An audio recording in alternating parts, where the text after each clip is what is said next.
agar kalbu kita bangun.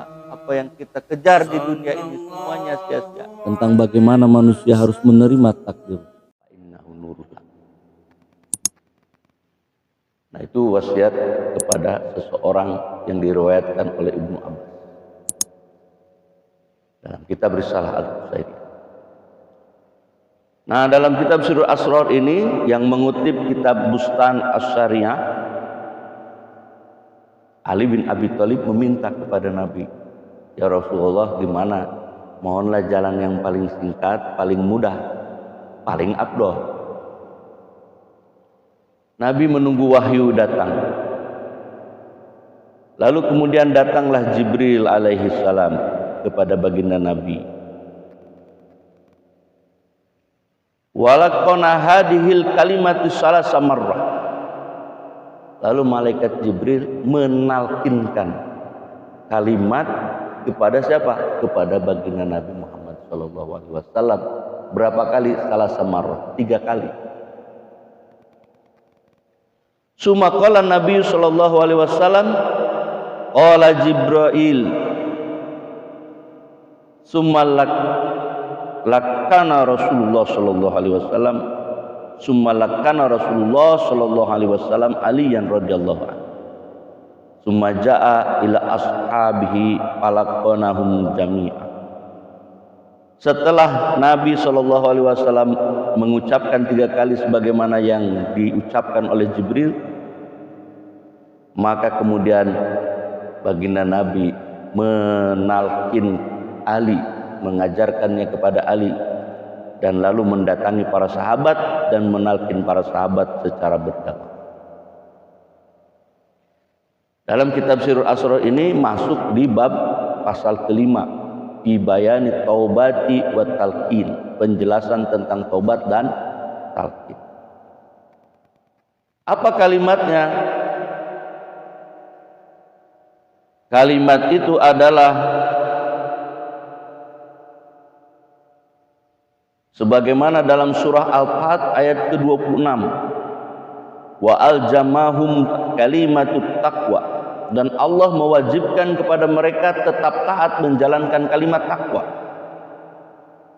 Apa kalimat takwa itu? Wahia kalimatul la ilaha illallah bisyartil akhdihi min qalbi taqi nakiyin mimma siwallah. Jadi maksud dari kalimat takwa itu adalah kalimat la ilaha illallah. Kalimat takwa inilah yang dimaksud dengan talqin. Ini diajar, talqin itu diajar. Kalimat talqin ini bisa diambil dengan syarat dari orang yang kalbunya bertakwa kepada Allah secara sempurna dan suci dari segala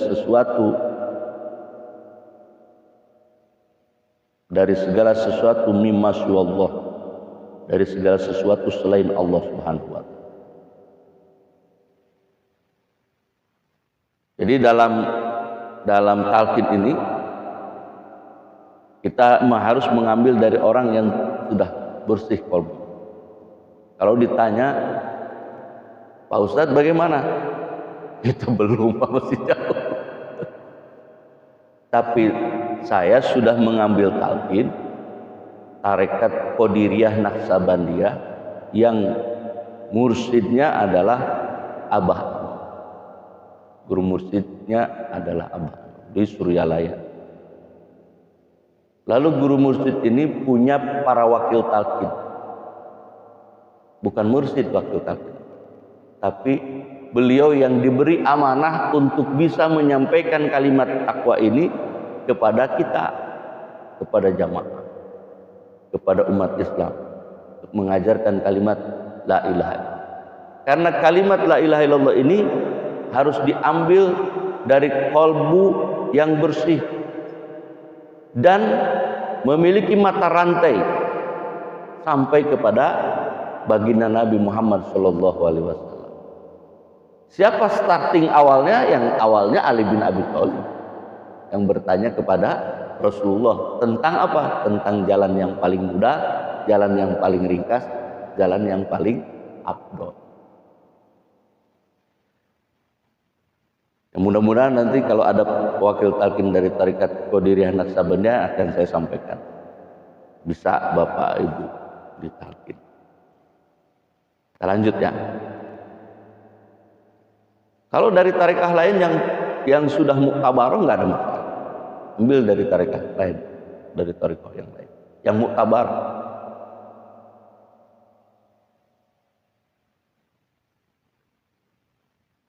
Bapak Ibu yang dirahmati Allah,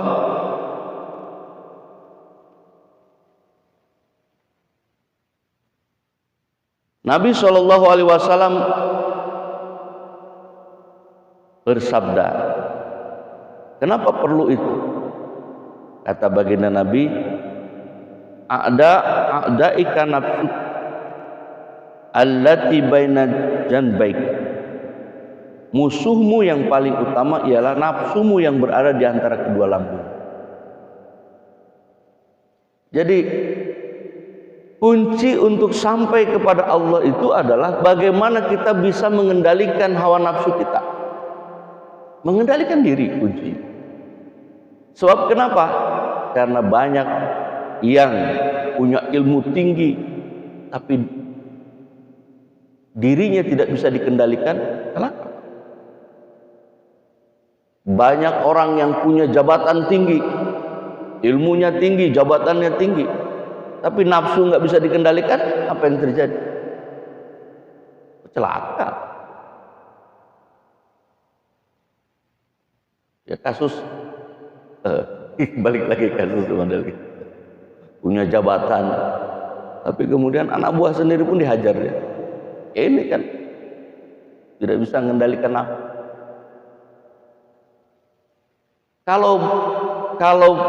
Maaflah, perang secara fisik itu kecil, Pak. Ada waktunya, ada batas akhirnya, ada awal, ada akhir. Tapi perang dengan diri kita sendiri itu nggak ada awal, nggak ada akhir. Lagi berdiri, lagi duduk, lagi tidur, terus berperang.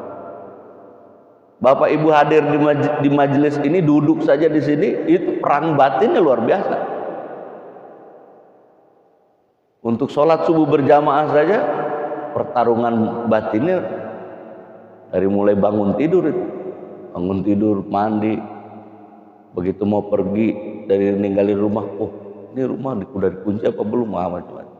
Sholat, begitu sholat terus berlangsung setiap waktu. Gak ada awal, gak ada akhir itu. Akhirnya kapan? Nanti saja. Finalnya pada saat rohani kita dicabut oleh malaikat. Dan di situ musuh kita iblis akan mengerahkan seluruh daya dan upayanya agar kita bisa bermaksiat kepada Allah. Jadi kita mesti hati-hati dalam menjaga kondisi agar supaya kolbu kita tidak terganggu, tidak tergoda oleh iblis laknatullah. Nah, maka Ali bin Abi Thalib menghendaki ada yang jalan yang paling mudah, yang paling ringkas. Nah, ternyata yang paling mudah, paling ringkas itu adalah ingatan kita kepada Allah dijaga dengan zikrullah. Fala tahsulu mahabbatullahi ta'ala illa ba'da qahril a'da'i fi wujudika minan nafsil amarah wal lawamah wal mulhamah. Dan mahabbah kepada Allah itu tidak akan dapat tercapai. Jalan menuju Allah, cinta kita kepada Allah tidak akan tercapai kecuali setelah engkau melumpuhkan musuh-musuhmu. Illa ba'da qahril a'da'i, melumpuhkan musuh-musuh bi wujudika minan nafsil amarah wal lawamah wal mulhamah. Wujudnya itu dalam wujud nafsu amarah, mulhimah, lawamah, mulhimah. Itu gimana? Kan nggak kelihatan itu amarah itu. Cirinya sederhana saja. Kalau setiap ada masalah yang kita hadapi, kita bersikap, mengambil sikap dengan amarah, maka di situ menunjukkan bahwa dominasi ruhaniah kita masih dominasi nafsu amarah. sendal diambil orang, marah nggak bapak? Sendal baru beli, datang ke masjid, diambil orang, bapak emosi, nafsu amarah. Mobil baru kita bawa ke jalan, diserempet, bapak emosi, nafsu amarah itu bapak. Ada tetangga yang pinjam duit, 1 kali dikasih, 2 kali dikasih, 3 kali kita kasih, 4 kalilah datang tetangga ini minjem duit, bapak marah sama si nafsu amarah. Karena kalau kita sudah lepas dari nafsu amarah, yang timbul itu nafsu lawamah, menyesal.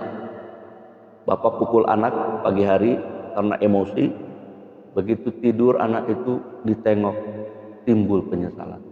Nah itu lawamah.